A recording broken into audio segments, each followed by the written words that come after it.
আজকে আমরা চলে এসেছি ঝাড়খণ্ডের দুমকা জেলার খুঁটাবাদে। দেখুন এখানে আলোর রোশনায় ঝলমল করা পরিবেশ। সেখানে আমরা দেখতে এসেছি ছট পুজো উপলক্ষে যে মেলা আয়োজিত হয়েছিল সেটা। এইদিকে দেখি, এইদিকে স্টেজ প্রোগ্রাম হচ্ছে। এই দেখুন, দর্শকদের দৃষ্টি আকর্ষণ করার জন্য আমার বন্ধু এইদিকে হিন্দি ভাষায় মিষ্টি ভাষণ দিচ্ছেন। এইদিকে তারপরে গান শুরু হয়ে গেল আমার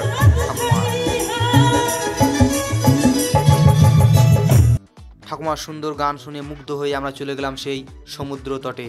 দেখুন সমুদ্র থেকে ফোয়ারার মতো বৃষ্টি পড়ছে, ওপর দিকে বৃষ্টি পড়ছে। সেখান থেকে চলে গেলাম আমরা ঘুরতে। আমরা প্রচণ্ড এক্সাইটেড, ঘুরেই যাচ্ছি আর এদিকে আমার মাথাটা বনমন করে ঘুরছে। এদিকে তো আমার এতটাই ঘুরপাক লেগে গেছে, আমি বললাম আর আমি ঘুরবো না, চলো নেমে পড়ি। এদিকে দর্শক আমাদের পারফরমেন্স দেখে প্রচণ্ড আনন্দিত হয়ে তারা হাততালি দিয়ে দিল। তারপরে আমরা চলে গেলাম সেই জায়গায় যেখানে এই সূর্য দেবতা আছেন, যার উপলক্ষে পুজো আয়োজন করা হয়। এখানে দেখুন এতটাই জনপ্রিয় এই মেলা যে এখানে মুসলিম সম্প্রদায়ের লোকও চলে আসেন তারা এই মেলা দেখতে। পিছনের জন দেখুন আমাদের একটা ভিডিও ক্লিপ তারা বানিয়ে নিল আমাদেরকে দেখে। সামনের দিকে এগিয়ে যেতে দেখি দুজন দাদা তারা সেলফি নিচ্ছেন। আমরা সামনের দিকে এগিয়ে যেতে তারা আমাদেরকে সাইড দিয়ে দিল। আমরা সামনের দিকে এগিয়ে গিয়ে দেখি এই সেই সূর্য দেবতা যার পুজো করা হয়।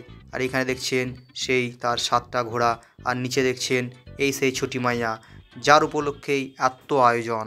এই ছটি মাইয়ার কাছে এলে আপনার মনোবাঞ্ছা পূর্ণ হবে। আমাদের মেলা দেখা হয়ে গেছে, আমরা বাড়ি ফেরার পথে। ততক্ষণের জন্য আপনারা ভালো থাকবেন। Ta ta, by.